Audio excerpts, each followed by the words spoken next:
Hello and welcome to the Political History of the United States.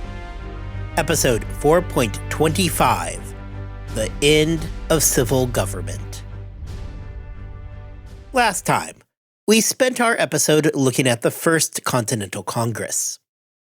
Before we had actually gotten into the Congress itself, though, we had started talking about events in Boston, where, beginning in August, we begin to see the meaningful breakdown of the government.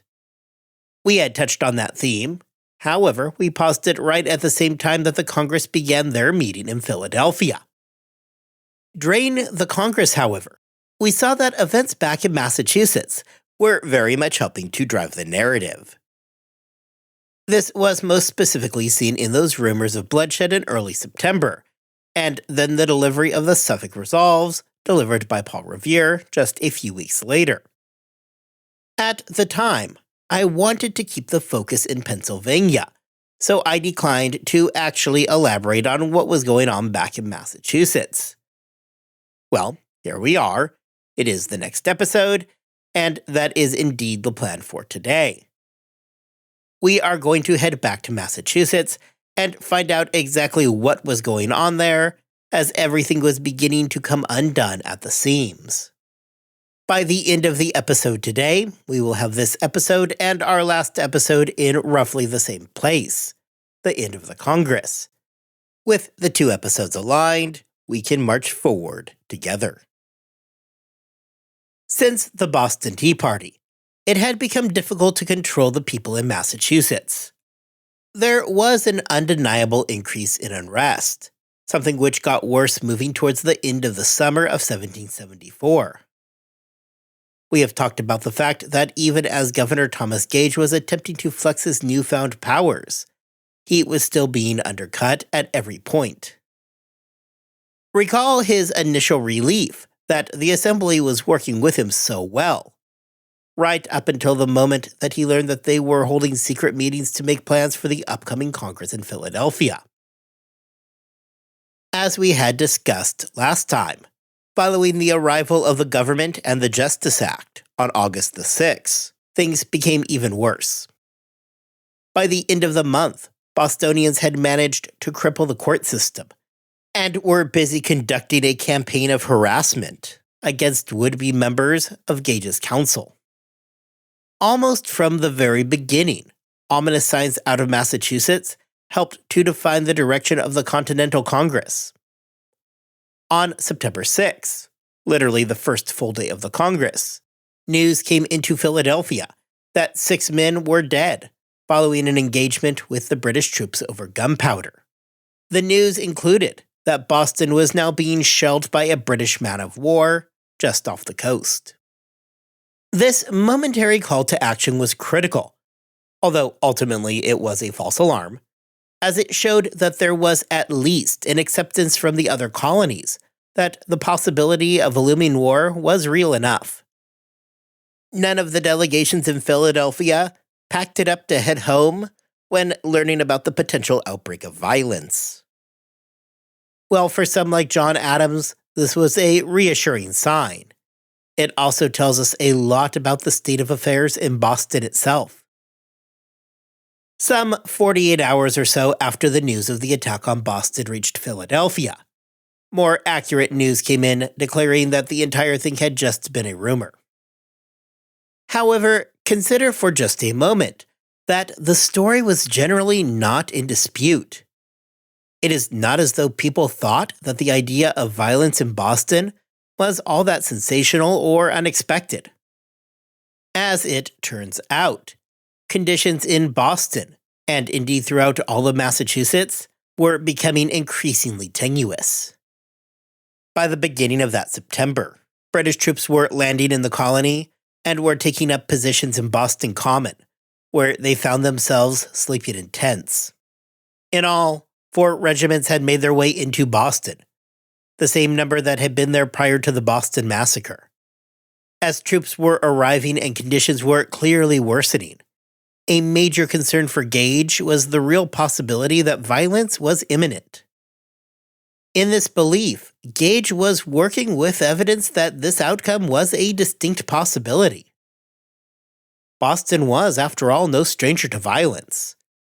There were riots following the Stamp Act, after the seizure of the Liberty, and in the run-up to the Boston Massacre just a few years earlier. It was not out of the question that another such outbreak of violence could occur. Thomas Gage was obviously very well aware of what had been going on in Boston for years now. He had been the North American military commander for well over a decade, ever since Amherst was recalled during Pontiac's rebellion. Gage had no interest in light policies or pacification, however. London had grown tired of the colonists, and the name of the game in 1774 was snuffing out the rabble once and for all. The coercive acts were meant to be punitive, and Gage was determined not to give an inch to the Americans. Now, as the governor of Massachusetts, Gage had been dealing since his arrival in June with colonists openly interfering with his policies. We have talked before about the colonists bullying potential council members into refusing their appointments, and in some cases, shooting out the windows of said potential appointees to ensure that they would decline the new job opportunity. The campaign of intimidation, well, certainly annoying for Gage, also was informing him of just how quickly things could go sideways. Gage was quickly figuring out that the unrest was not just isolated to Boston either. Even in Salem, where the General Court had been moved to in order to get it outside of the seemingly more radical Boston, Gage was finding resistance to be commonplace. Therefore, it is not just Boston, but rather the whole of Massachusetts that had become a tinderbox, ready for a spark that would launch everything into chaos. More literally, what Gage was really worried about was that spark hitting the large amount of gunpowder that was under the control of the Americans. As the colonists did their best to intimidate the would-be members of Gage's council from joining up, it had become a disturbingly common event for firearms to be used. From shooting out windows to just firing off rounds into the air as a means of intimidation, it really brought front and center just how much things were teetering on the edge. It would not take much to push them over, and Gage wanted to get out ahead of it. The colonists were also able to sense the coming threats, and they quickly figured out that their gunpowder and arms would be a prime target of Gage and the British. Throughout central Massachusetts, there was open threats of violence going into the final weeks of August. In Worcester, there were open threats of resistance through arms, and Gage was having to seriously consider sending in troops to attempt to regain control. During our last episode, we had talked about the men arrested in Salem under Gage's orders for attending an illegal meeting. Gage would only back down and release the men under the very real threat of the militia mustering and marching on Salem to free the men themselves. This likewise was enough to convince Gage that Boston may well be the most controllable city in Massachusetts at that time, and thereafter moved the government right back to the city. The rumors that had reached the Continental Congress, those rumors about a general outbreak of violence, stemmed from an incident that would become known as the Powder Alarm, an incident that began on August 31st.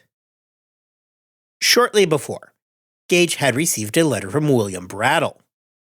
Brattle was a longtime general in the Massachusetts militia, who had at one point found himself aligned with the American cause.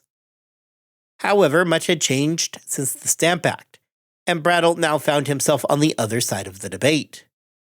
Brattle gave Gage a warning that he might want to be aware that the powder in the city may, mysteriously disappear. Gage, not wishing to ignore the obvious hint, decided that he was going to relocate the powder from its current location in the stone arsenal upon Quarry Hill in Charlestown to the more secure arsenal at Castle William. To take on this task, Gage sent David Phipps to move the powder.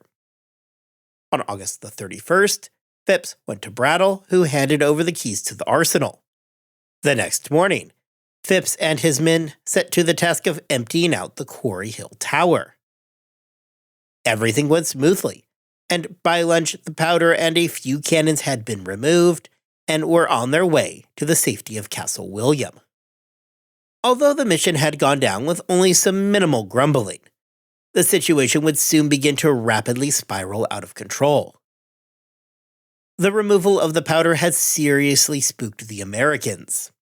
The British had been taking a far more hardline approach for months. There were British regulars throughout Massachusetts, and ships of war now sat in the harbor. And now, large amounts of gunpowder were on the move.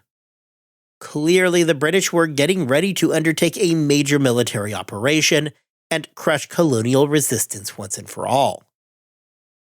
In a stroke of bad luck, right at the same time that this was all going on, that letter from Brattle to Gage had managed to leak out and was very quickly spreading throughout Boston and beyond.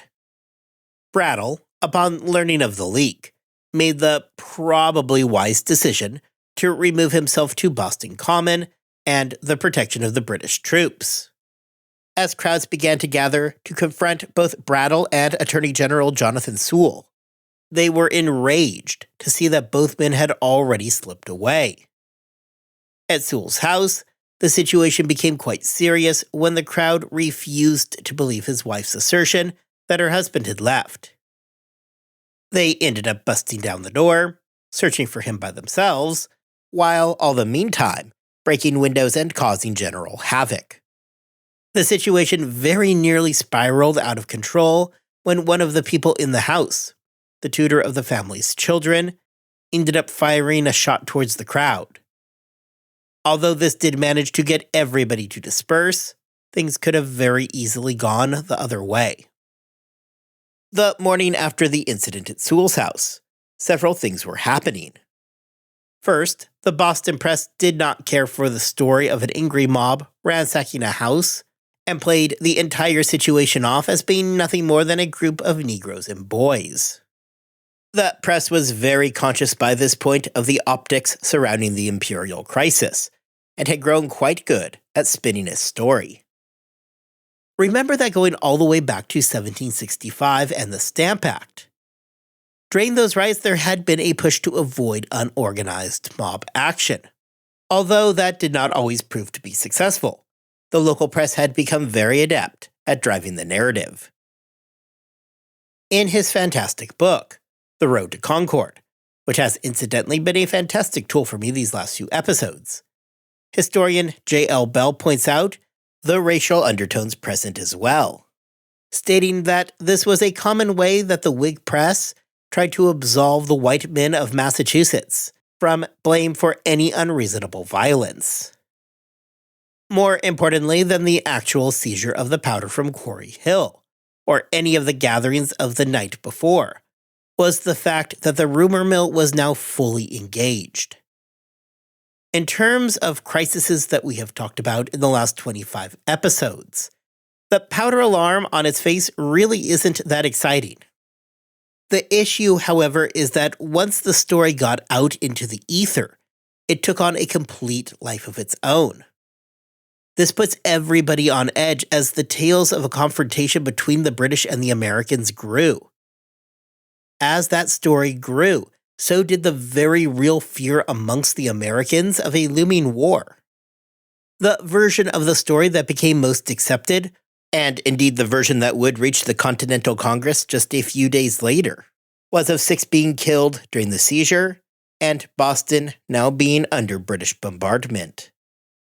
As this information spread, men throughout the colony began mobilizing as militia companies prepared for what seemed like a now inevitable confrontation. Those coming out at this point were no longer the Boston Radicals, but rather ordinary citizens from all throughout central Massachusetts. In something of an ironic twist, by September, Boston had become something of a refuge for loyalists within the colony. The warships in the harbor and the troops in the common meant that it was easily the most secure city in the entire colony. However, although Gage had control over Boston itself, he struggled to control the situation outside of the colony's main city.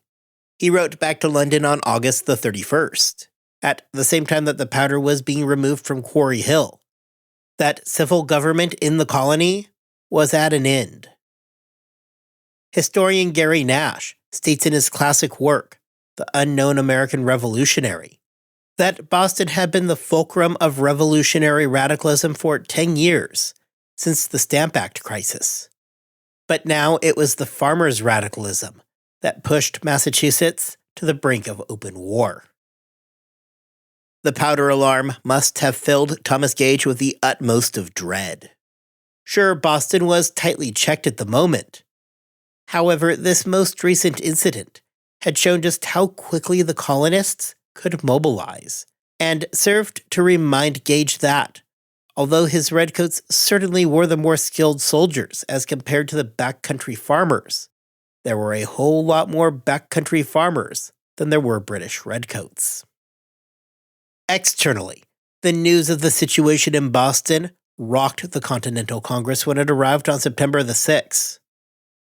We talked last time about the state of confusion that the Congress was immediately plunged into, as they tried to figure out first what was happening in Boston, and second, should something have indeed happened, what was the response going to be? Upon first learning of the rumors coming out of Boston, John Adams wrote in his diary, "Went to Congress again. Received by express an intimidation of the bombardment of Boston. A confused account, but an alarming one indeed. God grant it may not be found true." Adams clearly did have his doubts as to the veracity of the story, although was still obviously concerned at what he was hearing. It clearly was not so outlandish a story that Adams could outright dismiss it. The same day in his notes from the Congress itself, Adams mentions a speech from Patrick Henry, where he laid out the dire nature of things, pointing out that there are now armies in the colonies, and that government is dissolved. Henry follows by stating, "The distinctions between Virginians, Pennsylvanians, New Yorkers, and New Englanders are no more. I am not a Virginian, but an American." This is the state of where the Congress was when those rumors hit Philadelphia that very same day. In a group where rumblings of conflict were present, the news of the shelling of Boston fit snugly into the delegates' fears.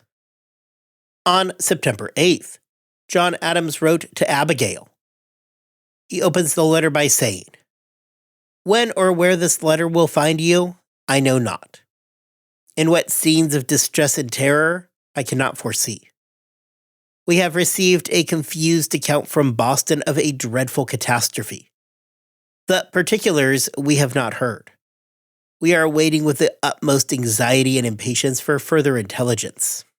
The effect of the news we have both upon the Congress and the inhabitants of this city was very great, great indeed. Every gentleman seems to consider the bombardment of Boston as the bombardment of the capital of his own province. Our deliberations are grave and serious indeed." Now, Adams would learn later that same day that ultimately nobody had been killed, and that Boston was not under bombardment. However, again here Adams gives us a glimpse into the effect that the news had on the Congress, describing it as being very great indeed. He likewise mentions that people took the rumored attack on Boston as an attack against all of the colonies. The mind frame and what we have seen from men like Patrick Henry are critical, because although the powder alarm did not end up being the moment that war broke out, that moment was looming just some 7 months in the future. Although news of the powder alarm had sent shockwaves through the Congress, it was not the only event in Massachusetts that would elicit such a reaction. Just weeks later, the Congress would be forced to grapple with the Suffolk Resolves, as again, events in Massachusetts would help to drive the events going on at the Continental Congress to its south. Back in Massachusetts, the powder alarm had caused not just anxiety, but the mobilization of militia units as they prepared for a confrontation. Although that confrontation would not end up coming in early September 1774, that did not mean that these units happily went back home. In fact, in the coming weeks, civil government would continue to break down, which would have profound effects both in Massachusetts itself as well as with the Congress in Philadelphia. On September 6, the day that Adams and company down in Philadelphia heard the rumors of Boston being shelled, some 4,000 militiamen poured into Worcester County to shut down the local courts. Interference with the courts had been going on for weeks, and throughout Massachusetts, the courts had largely ground to a halt. In Worcester, the militia entered the town, forced the local judges and imperial officers to take a humiliating march out of town, and thus seized control of the town's government. From this point forward, colonists throughout central Massachusetts increasingly began the process of replacing royal government with their own local systems. Imperial control over much of Massachusetts, outside of Boston, was slipping away. However, nobody had any interest in things descending into lawlessness. The entire point of this was not to usher in a reign of anarchy, but rather was to change who was calling the shots, shifting away from the imperial apparatus and towards local autonomy. Local committees of correspondence, recognizing what was happening, held local conventions to ensure a smooth transition of power from imperial to local control. These were held all throughout the colony throughout September, in places like Worcester, where imperial control was clearly at an end, following the removal of the judges and officials on September the 6th. As though September 6th was not a busy enough day already, this is also the same date that a convention began in Suffolk County that would have wide-ranging impacts both locally as well as down in Philadelphia. We know from last time that the convention in Suffolk would present what would become known as the Suffolk Resolves. These resolves began with a scathing rebuke of Britain itself, stating that their ancestors had come to America because the crown had essentially given them no choice in the matter. The Pilgrims aside, recall that many of those who ended up coming over did so during the 1730s, during the Great Puritan Migration, as a result of the repressive policies of Charles I and his minister William Laud. We talked extensively about this some 100 episodes ago, back in episodes 1.20 and 1.21. Although the Resolves did pay lip service to George III, really it was no more than just mere lip service at this point. The convention in Suffolk openly professed allegiance to the king, however only insofar as to state that they will not agree to become slaves for anybody, including His Majesty. They likewise would openly question how George III would find himself in this position of being aligned against colonial interests, concluding that it must be the evil ministers that he was surrounding himself with. Though they continue to profess their desire to restore harmony and normalize relations, they also want it to be abundantly clear to everybody that normalization of relations is going to be on their terms. The Americans likewise would make a callback to the original charter, the one that was revoked all those years before with the creation of the Dominion of New England. The colonists argued that the revocation of that charter had been illegal when it occurred, however assured everybody that they would not make a big deal about that, again assuming that those back in London get on board with their program. Until such time that good relations were restored and the coercive acts were repealed, a boycott would be the name of the game. The most radical part coming out of the Resolves came in those declarations, which were formed in meetings that had been outright prohibited by the imperial government. The colonists making clear that they were going to continue to meet, regardless of how London felt on the matter. And second, stating that anybody acting to deny them of their constitutional right was a traitor to their country, regardless of where they were born. The convention does not mince words here either.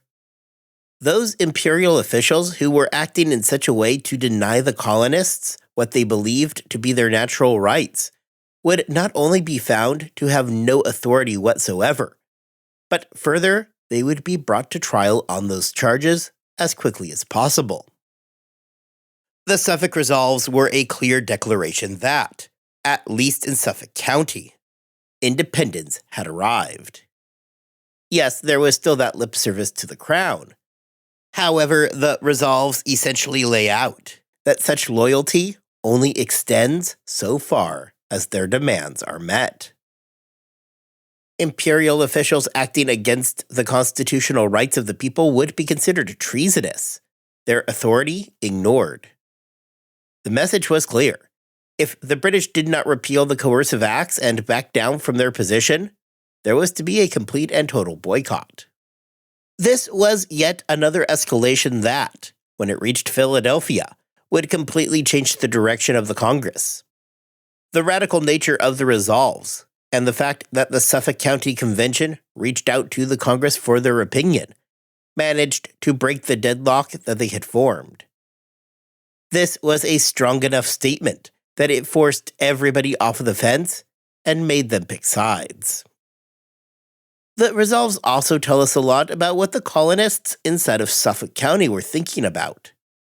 There was a concern in the resolves for maintaining the public order, encouraging people not to riot or attack personal property.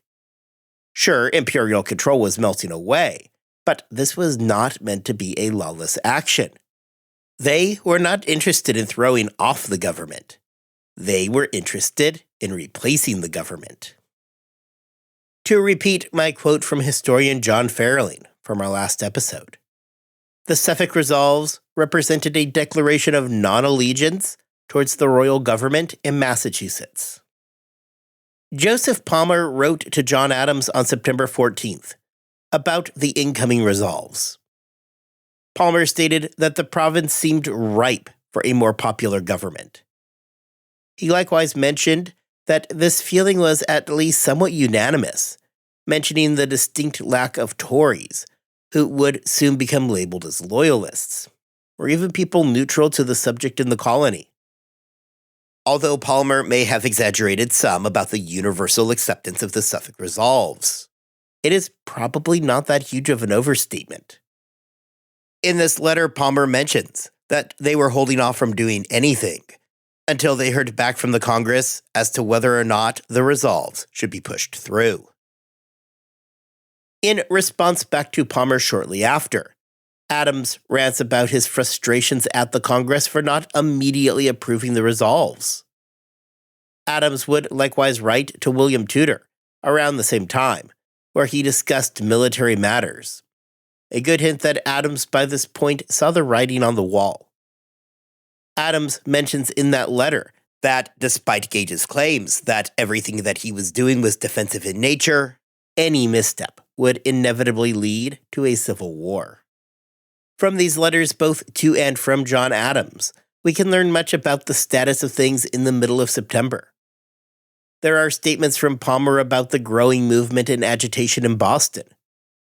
Perhaps, however, more telling is the comments from Adams, stemming both from his frustration towards the Congress and his realization of what a tinderbox Massachusetts had become. By the time that the Congress began, Adams was clearly worried about a coming war, something that would remain on his mind throughout the entire proceeding. We must also remember that Adams writes this just a week or so following the powder alarm, when the information that reached him was that war had actually broken out back at home. There is no vagueness from Adams about his personal point of support either. In his response back to Palmer, he makes open his annoyance over the delay in supporting the Suffolk Resolves. Despite the frustration of Adams, the debates would ultimately prove fruitful, and the resolves would be adopted. The Congress still did advise Suffolk County to proceed with caution. Most, though not all, were not interested in launching a preemptive war with the British. Although we know that these debates did exist over the resolves, Adams and others tell us as much, the decision to keep the proceedings secret unfortunately means that much of the detail in these debates has been lost to time. The resolves were, without question, as radical a declaration as we have yet seen. Though we know that they were adopted in the end, after considerable debate, we know little else of what that debate actually looked like. Despite those warnings, to avoid unnecessary escalation, the resolves, along with a letter of sympathy, were published in the Pennsylvania Packet. That letter, published along with the resolves, declared that should hostilities break out, all of the colonies should stand united in defense of each other.